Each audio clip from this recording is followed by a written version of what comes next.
une jeune fille nommée Anna pratique le violoncelle dans sa chambre. Son beau-père entre dans la pièce et tente de s'accoupler de force avec Anna. Elle essaie de lui résister et le repousse, mais son beau-père heurte un objet pointu qui lui coupe le cou. Après quelques efforts, il meurt à cause d'une perte de sang. Pour le meurtre de son beau-père, Anna est arrêtée et traduite en justice. Elle explique au juge que son beau-père a tenté de la forcer et l'a repoussée en état de légitime défense. Mais sa mère dénonce Anna et dit au juge que son mari était un homme bon. Le juge condamne donc Anna dans un centre de correction pour mineurs. Frank, le directeur de la prison, se présente aux nouveaux arrivants. Après un bref briefing, Anna est emmenée dans sa cellule où elle rencontre Janie. Janie n'aime pas beaucoup parler et reste seule, mais elle ressent une attirance pour Anna et réchauffe sa machine à s'accoupler en la regardant quand elle dort. Le lendemain, tous les prisonniers sont emmenés dehors pour prendre l'air. L'un des prisonniers nommé Cody l'a prévenue de tous les problèmes auxquels elle pourrait être confrontée là-bas si elle reste seule, alors elle propose à Anna de rejoindre son groupe. Il y a deux factions de filles à l'intérieur de la prison, la faction noire dirigée par Kila et la faction blanche dirigée par Cody, mais Anna veut rester seule et rejette son offre. Plus tard, Cody s'approche à nouveau d'Anna pour la persuader de rejoindre leur faction en échange d'amitié et de protection, mais cette fois, elle amène tout son équipage pour intimider Anna. Néanmoins, Anna refuse toujours et s'en va en se sentant insultée. Cody et son équipe emmènent Anna dans une pièce où ils l'agressent. Comme Anna est blessée, elle est emmenée chez un médecin pour y être soignée. Le médecin recommande à Anna de rencontrer Frank, qui pourra l'aider à réaliser son souhait de rester seule. Alors Anna va à contre-cœur rencontrer Frank et lui fait part de son désir de solitude, mais Frank veut quelque chose en échange de sa sécurité. Anna n'est pas non plus intéressée par son offre et retourne dans sa cellule. Anna est frustrée par le fait que tout le monde dans la prison soit attiré par elle. Janie essaie de la réconforter et complimente Anna pour sa beauté. Anna ne peut résister aux avances de Janie et finit par nouer un lien étroit avec elle. Le lendemain, alors qu'Anna et Janie marchent dehors, Kila bloque Anna et la croit. Anna devient furieuse et décide de rejoindre le gang de Cody pour se protéger. Cependant, Cody veut qu'Anna prouve si elle est bonne pour le gang ou non, alors elle a demandé à Anna de battre Kila. Anna accepte et va directement vers Kila et commence à l'agresser. Cody enregistre tout le combat avec sa caméra cachée. Ensuite, Frank envoie Anna nue en solitaire pendant 48 heures. En guise de punition, Frank menace Anna de l'envoyer en isolement pendant un mois entier si elle ne satisfait pas ses besoins.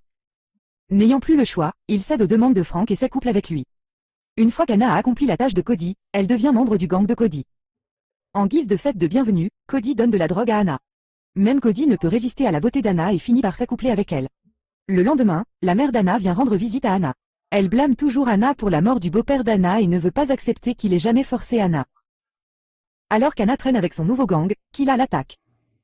Mais cette fois, Anna a du renfort et elle se lance à fond contre Kila. Frank appelle Anna et la fait chanter avec les images de la bagarre qui peuvent affecter sa peine de prison. À moins, bien sûr, qu'elle fasse exactement ce qu'il demande. Anna accepte ses demandes même si elle se sent dégoûtée par lui. Après avoir donné des médicaments à Anna, Frank s'accouple avec elle. Anna est frustrée par tout et gifle avec colère Janie pendant le contrôle. L'un des gardes remarque la coupure sur les lèvres de Janie, alors il emmène Anna chez Frank pour qu'elle soit punie pour avoir agressé un codétenu. Mais cette fois, il ne s'accouple pas avec elle. Comme Anna le dit, il s'accouple de force avec elle contre sa volonté tous les jours.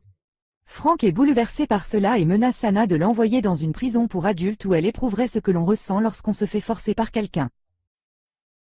Frustrée, Anna se précipite vers la cellule de Cody et demande plus de drogue. Mais Cody exprime son affection pour Anna et lui dit qu'elle s'inquiète pour elle. Mais Anna devient furieuse de cette soudaine affection et décide de quitter la bande de Cody. En marchant dehors, Anna voit des filles se droguer. Anna les rejoint et s'injecte des drogues dans le sang.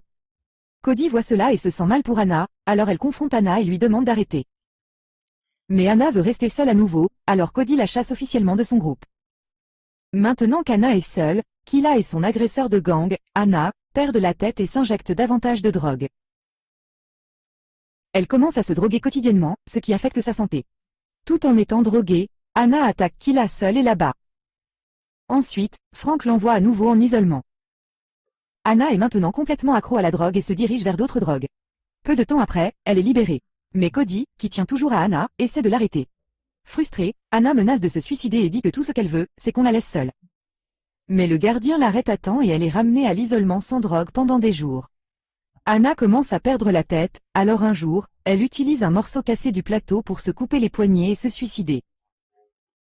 Mais le gardien la voit à temps et l'envoie rapidement se faire soigner. Après avoir été soignée, Anna voit d'autres patients comme elle qui ont perdu la tête à cause des médicaments. L'une des patientes perd même la vie à cause de sa toxicomanie. Anna reconnaît son erreur et décide d'arrêter de consommer de la drogue. Elle exprime également le désir de voir sa mère. La mère d'Anna, pleine de remords pour l'emprisonnement injuste de sa fille, promet d'œuvrer à sa libération. Après qu'Anna se soit complètement rétablie, elle s'approche de Frank avec une proposition. Elle se conformera à ses désirs à la condition qu'il éloigne tout le monde d'elle et lui permette la solitude. Frank, motivé uniquement par ses désirs, accepte cette condition. Frank insiste pour qu'Anna participe à un spectacle de talent et lui rend même son violoncelle, l'encourageant à s'entraîner. Lorsque Cody apprend cela, elle blesse physiquement Anna et ordonne à son gang de l'agresser une fois de plus. Se sentant trahie par Frank pour n'avoir pas honoré sa promesse, Anna décide de se confier au médecin. Cependant, Frank, surveillant la situation grâce à des caméras, ordonne à un codétenu de faire taire le médecin. Pendant le spectacle de talent, Anna étonne le public avec sa performance au violoncelle. Par la suite, Frank informe Anna qu'il a organisé une audience de libération conditionnelle pour elle. En échange, Frank exige des relations intimes avec Anna tout au long de la nuit. Plus tard, quand Anna partage la nouvelle de l'audience de libération conditionnelle avec Janie, Janie la met en garde de ne pas trop espérer. Soupçonnant la manipulation de Frank, Anna décide d'enregistrer secrètement les actions de Frank pour le dénoncer. Au cours de l'audience, elle demande à la caméra de Cody de capturer la preuve que Frank s'est engagé de force avec elle. Par la suite, Anna rencontre Frank, impatient de faire une dernière rencontre. Anna enregistre avec succès l'incident. Lors de l'audience de libération conditionnelle, Anna impressionne la commission par ses réponses et est sur le point d'accepter la libération conditionnelle. Cependant, Frank la trahit en exhortant la commission à rejeter sa libération conditionnelle, la décrivant comme une fauteuse de troubles dans la prison. Anna, cependant, a un plan de secours et présente la vidéo incriminante. Frank tente de le supprimer mais il est trop tard, ce qui conduit à son arrestation par la police. Après avoir été témoin des preuves, la commission des libérations conditionnelles décide d'accorder la libération conditionnelle à Anna. Elle est enfin libérée de la sombre prison et fait ses adieux à Janie et Cody. Après avoir enduré de nombreuses épreuves, Anna a enfin l'opportunité de jouer du violoncelle devant un large public, réalisant ainsi son rêve de devenir violoncelliste professionnelle.